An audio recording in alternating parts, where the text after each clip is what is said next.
Hey guys, in this video I want to do a little bit of a demonstration as to how I practice. I have received some requests from students over the years, especially lately, just in general asking me how I practice and how I move about things.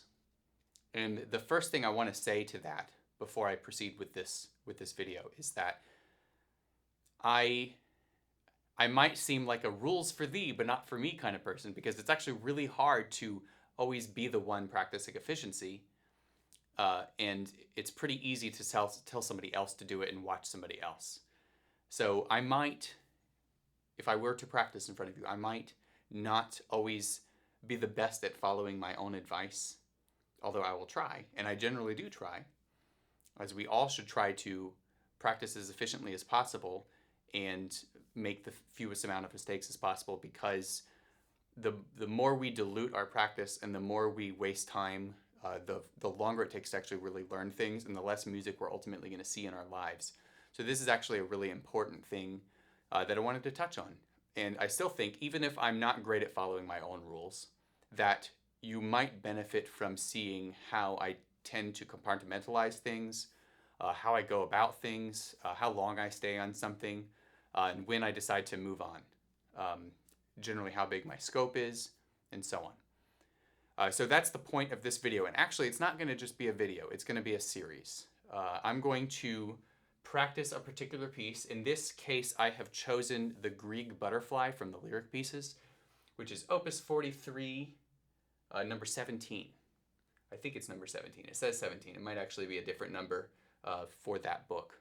But anyway, it's the Grieg Butterfly piece, which is the lyric piece. And this piece, I picked this piece because I love it. I think it is absolutely beautiful. And it's hard enough that I have to try. It's not so easy that I can just blitz through it. I actually have to try, but it's not so hard that I would be able to spend like dozens of hours and see not very much progress on it. It's not like I'm trying to put together a harder Chopin etude or something here. I'm picking a piece that's a good match for what I'm about to show you. So generally, if you're a student of mine, this piece in relation to my level is generally what I'm trying to do for students when I'm picking pieces for them, of something that is somewhat of a challenge, but something they're going to be able to go through pretty quickly. So with that said, I'm going to practice for a little bit, and I'll narrate some things that I think might be interesting and helpful to you all. And I have looked at this piece before. I looked at it earlier today. I read through it all the way once, and I kind of worked some things for like just a few minutes just to make sure that this was an appropriate piece for me. So just for funsies, I'm going to pull up the actual piece at full tempo. I may not end up going this fast, but I wanted to show you kind of what I'm in for here. So hopefully the mics will pick this up. Check this out.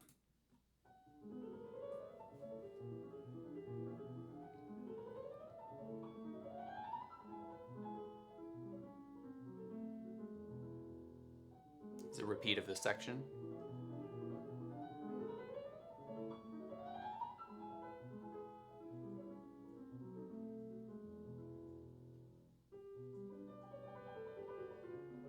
This is the second section. And so on. I'm not going to play the whole thing.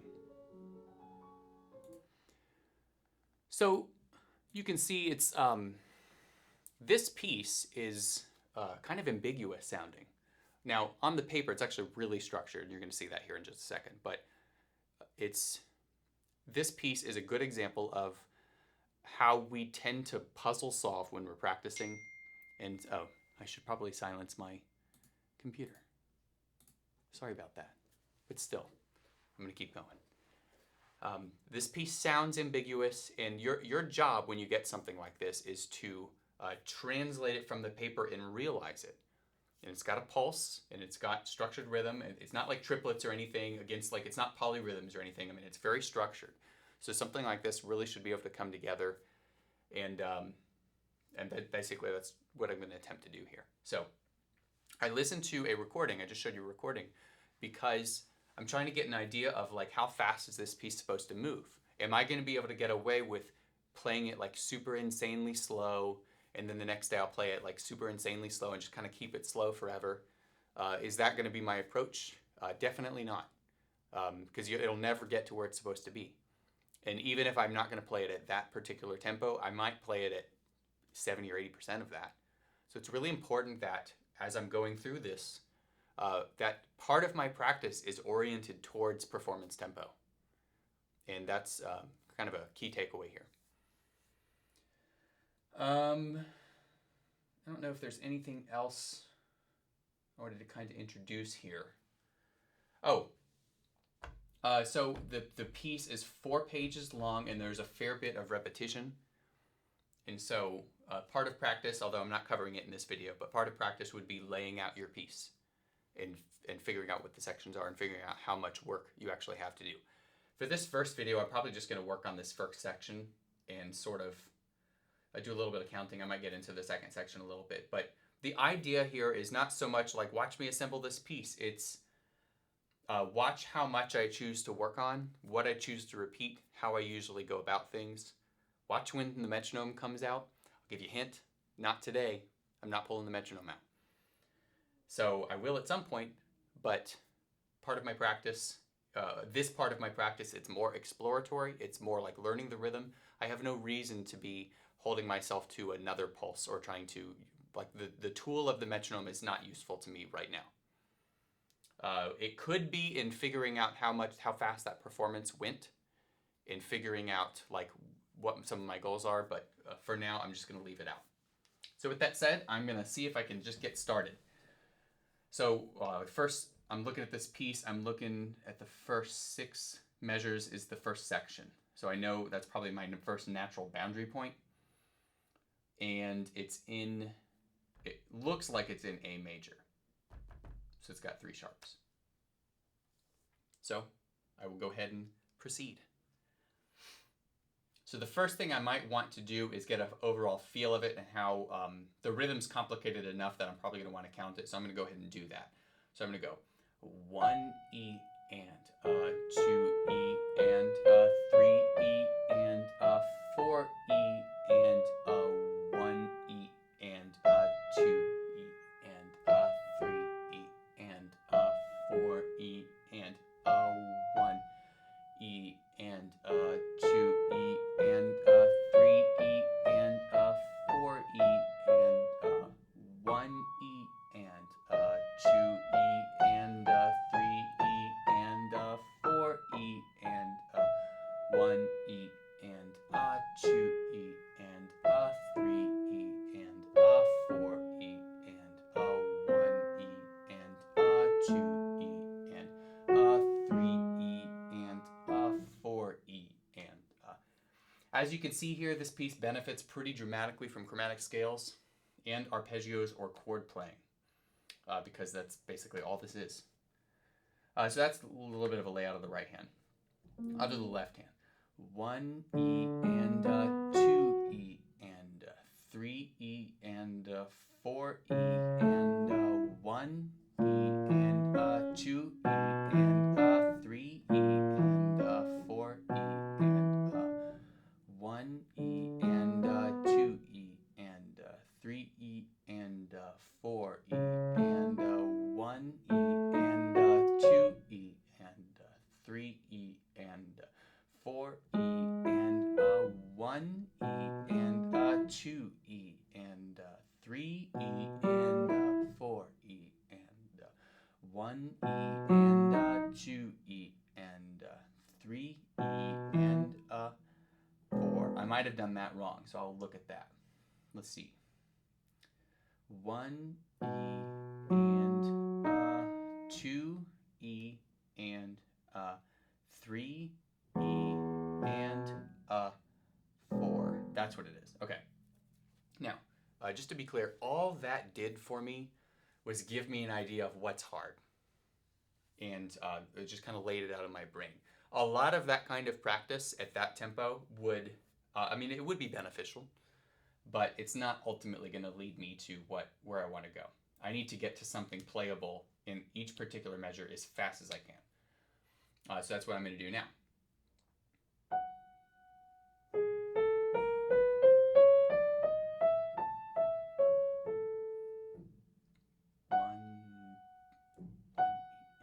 2, sorry. 1 E and a 2 E and a 3 E and a 4 E and a 1 E and a 2 E and a 3 E and a 4 E and a. This remote's bugging me. 1 E and a 2 E and a 3 E and a 4 E and a. I'll go on. 1 E and a 2 E and a 3 E and a 4 E and a 1 E and a 2 E and a 3 E and a 4 E and a 1 E and a 2 E and a 3 E and a 4 E and a 1 E and a 2 E and a 3 E and a 4 E and a 1 E and a 2 E and a 3 E and a.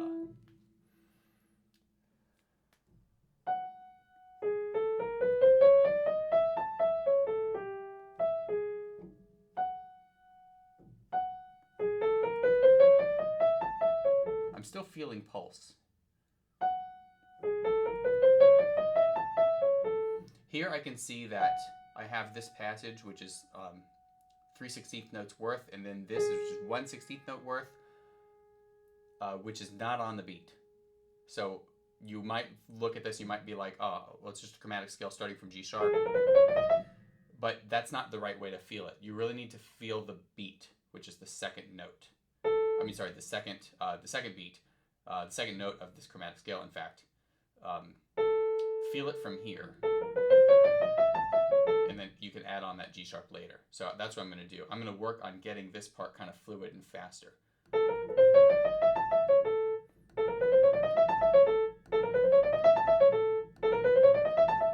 And then I can add that one note.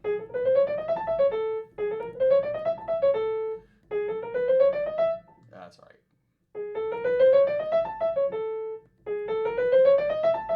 So I kind of lean into it.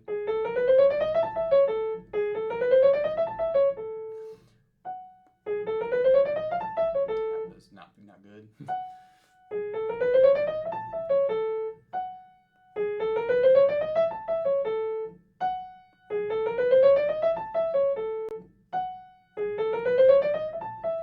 Notice I'm trying to, of course, these aren't even yet. I'm working on that. I'm trying to look away from the music as much as possible.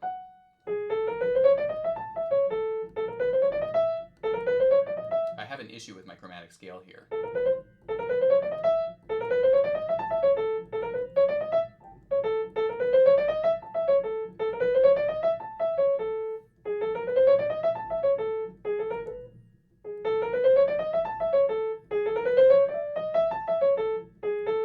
I might be pushing it too much too soon.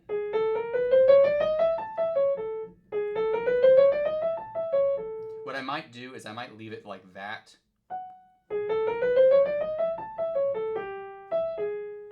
And come back to it later on another day when I've built that foundation a little bit up and have slept a little bit. Then I might want to see how that might interface with. I could do two things. I could just go on and work on more like horizontally, or I can go vertically and do a little bit of the other hand. I think that's what I want to do. So 1, 2.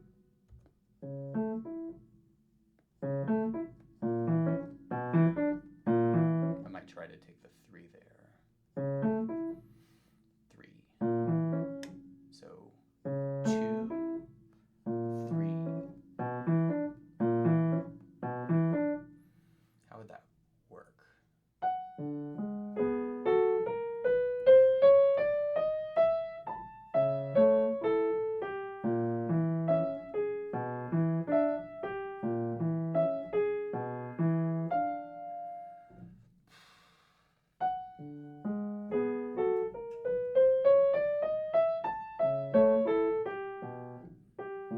So right here, this transition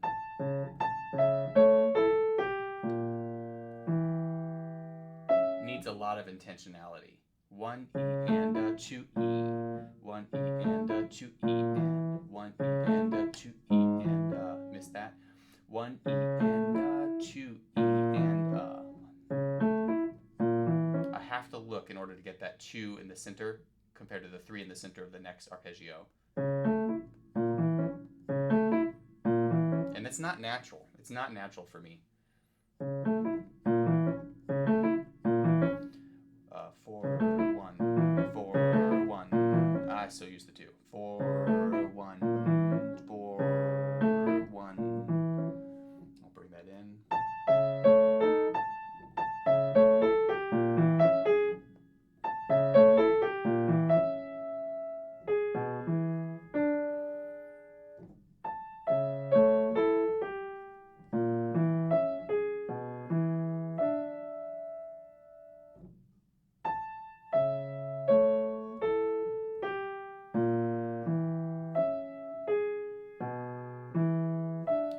to actually produce anything of worth here, I have to structure this in such a way where I can effortlessly get it easy. So the way I've chosen is narrow scope and slow tempo.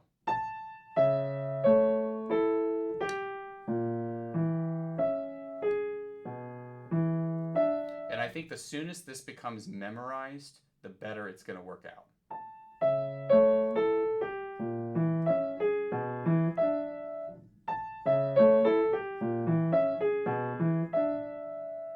And of course I can test that by going back a little bit.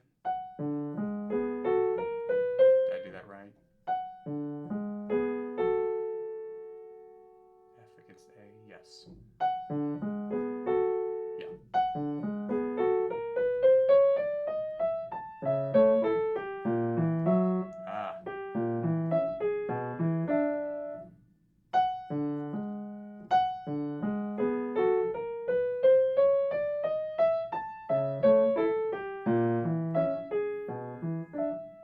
And of course, I find myself needing to relax. I've not ever done a practice session like this, like on camera, so I'm not relaxing.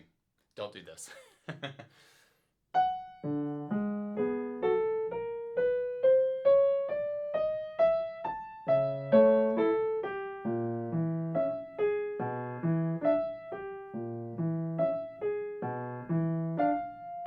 Okay, that will probably work. We'll see what it looks like tomorrow.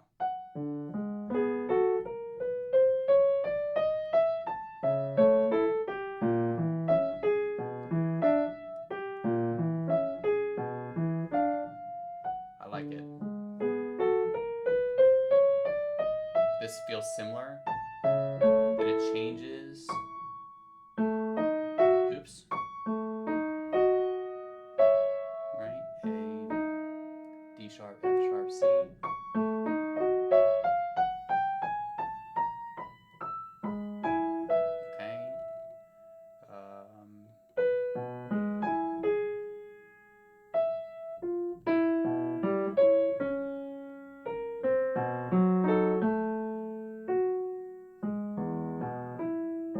That's pretty awkward. Let me start here. This is just an E major. Most of it's kind of just meandering around an E major arpeggio. I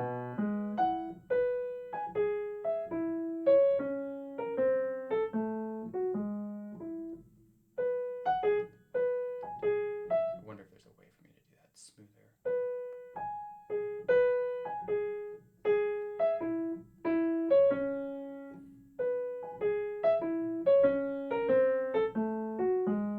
That doesn't feel too bad. That doesn't feel too bad. I think that's probably the technique they're going for. That's uncomfortable. I don't know if there's any other way to do that though. I have a cut here actually on my finger. That's why that's probably uncomfortable.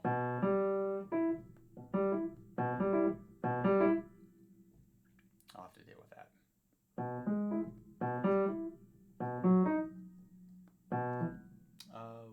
One.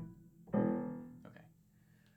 Let me double check that rhythm. 1 and 2 and 3. Sorry. 1 and 1 and 2 and 3 and 4 and 1 and 2 and 1 and 2 and yes. Okay.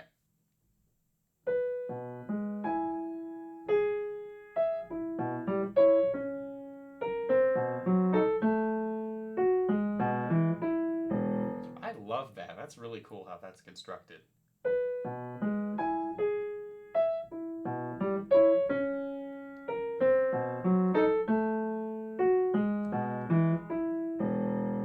I really like that. I'm going to back up and test it.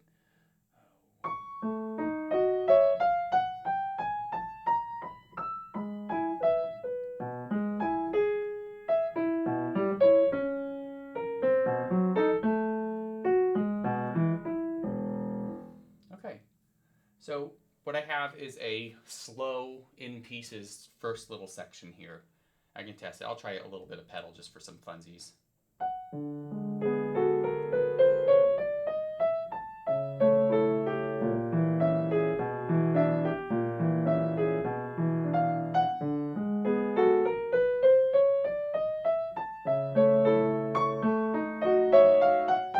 I don't think I did that fingering right, but whatever.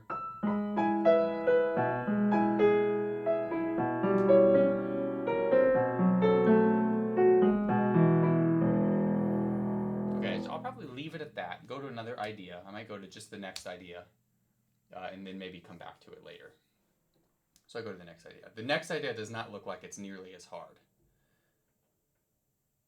You know what? I may be able to just, well, let's try one hand. 1 E and 2. C sharp.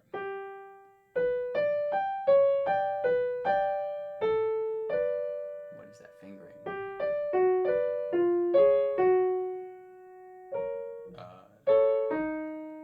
Okay, I have to count.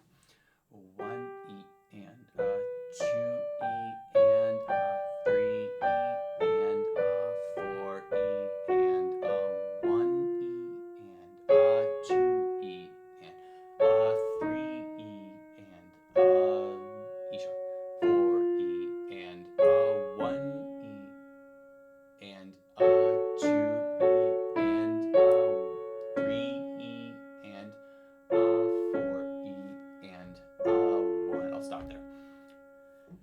1 E and 2.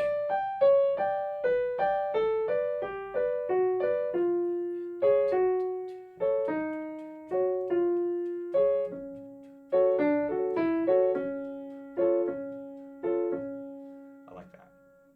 I don't know if I'm supposed to do 1 the whole time. Right here. What's that? 1, 5, 4, 2.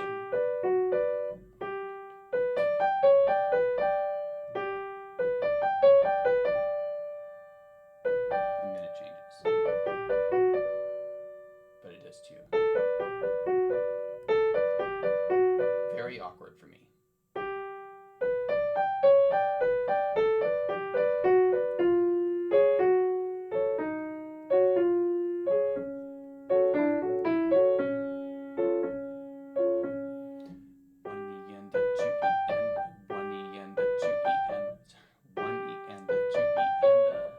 Okay, I can't go that fast. Then count.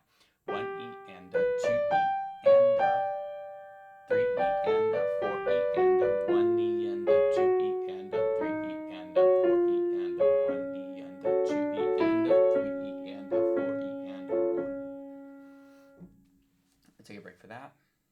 1 E, 1 E and 2 E and 3 E and 4 E and 1 E and 2 E and 3 E and 4 E and 1 E and 2 E and 4 E and 3 E and 4 E and 1 and 2 and 3 and 4 and what's the next note?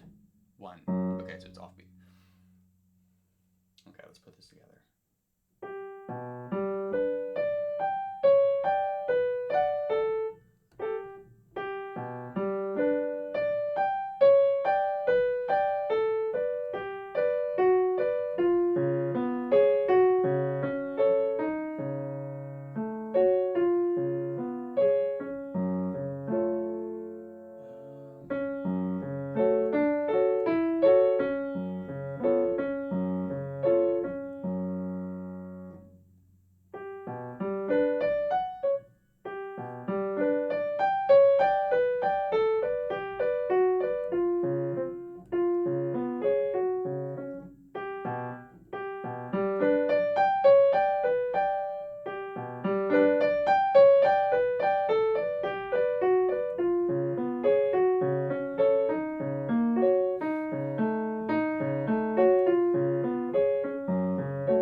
I still have to subdivide on the 16th bit if I'm going to count, though.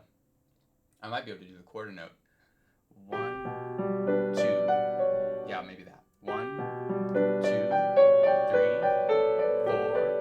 1, 2, 3, 4. 1, 2, 3. 1, 2, 3, 4. 1. I think there's some mistakes in there, but anyway. 1 E and a 2 E and a 3 E and a 4 E and a 1 E and a 2 E and a 3 E and a 4 E and 1 E and a 1 E and a 2 E and a 3 E and a 4 E and a. That's the second time I made that mistake. I'm thinking I gotta remember that it's not to be flat. 1 E. Okay.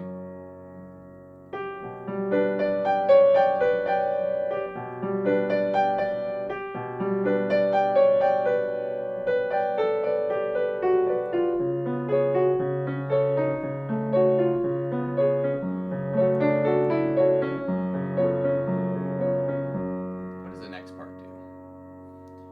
1 E and a 2 E and a 3 E and a 4 E and a. Okay.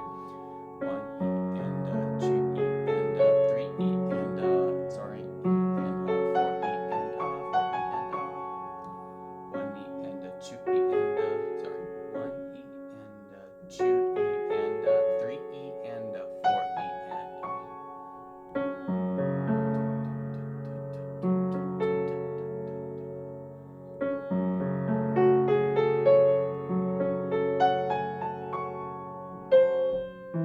Okay, I'll save that next part for another day. That's a clear divide. Really, I should have incorporated this measure that I just ended on.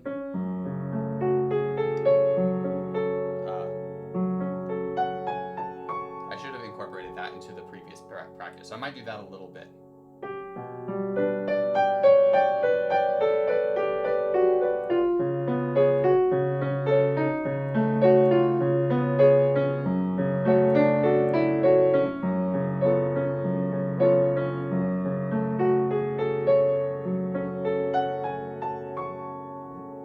Okay, we go back to the beginning.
I like where it's going. I might do it one more, but I like where this is headed.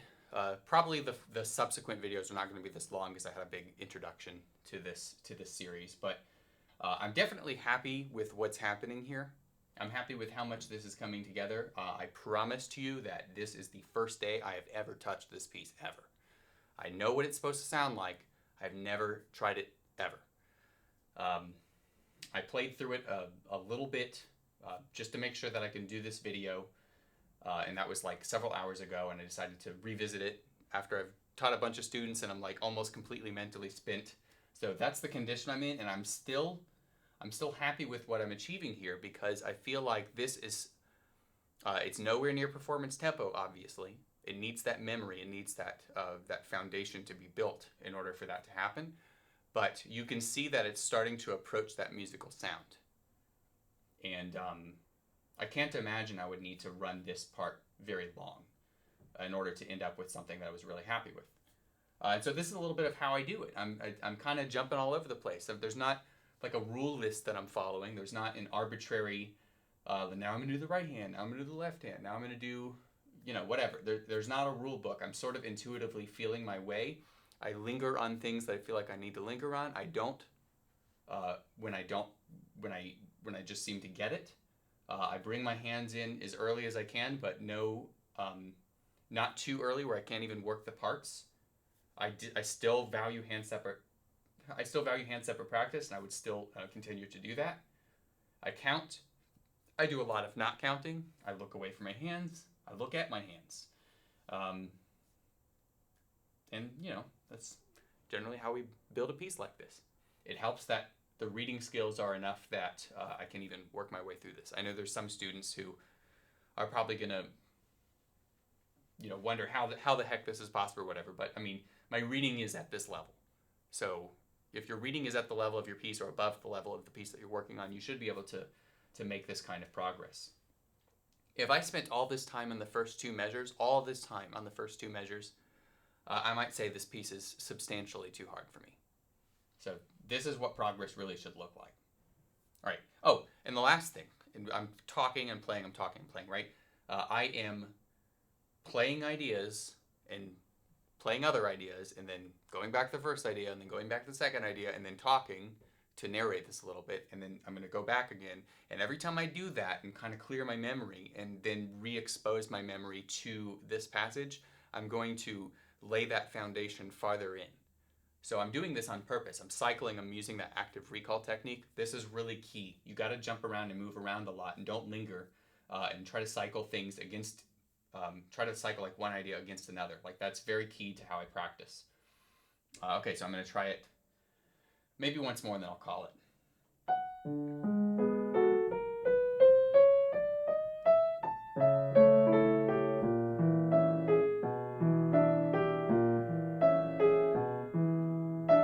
I messed that though.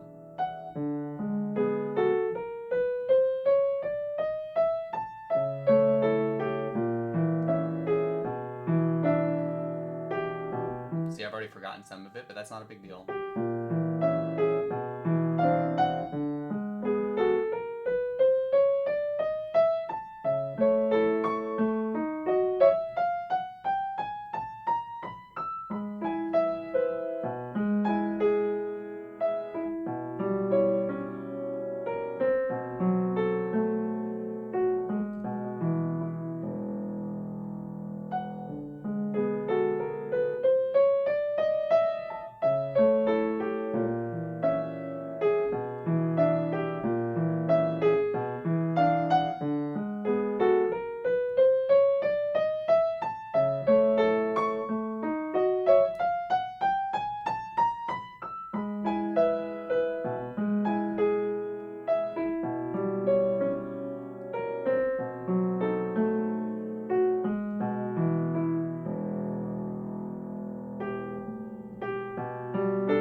That's like the 10th time I've done that.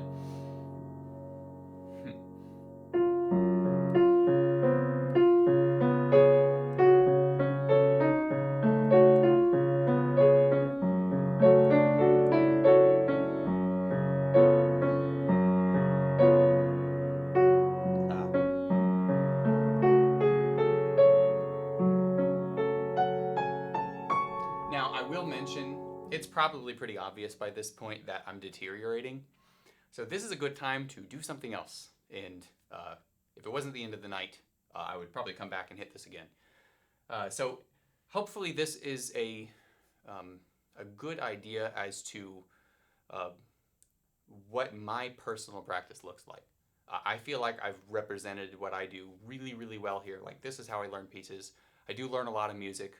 And I do tend to learn it pretty quickly, but I tend to choose pieces that don't bog me down.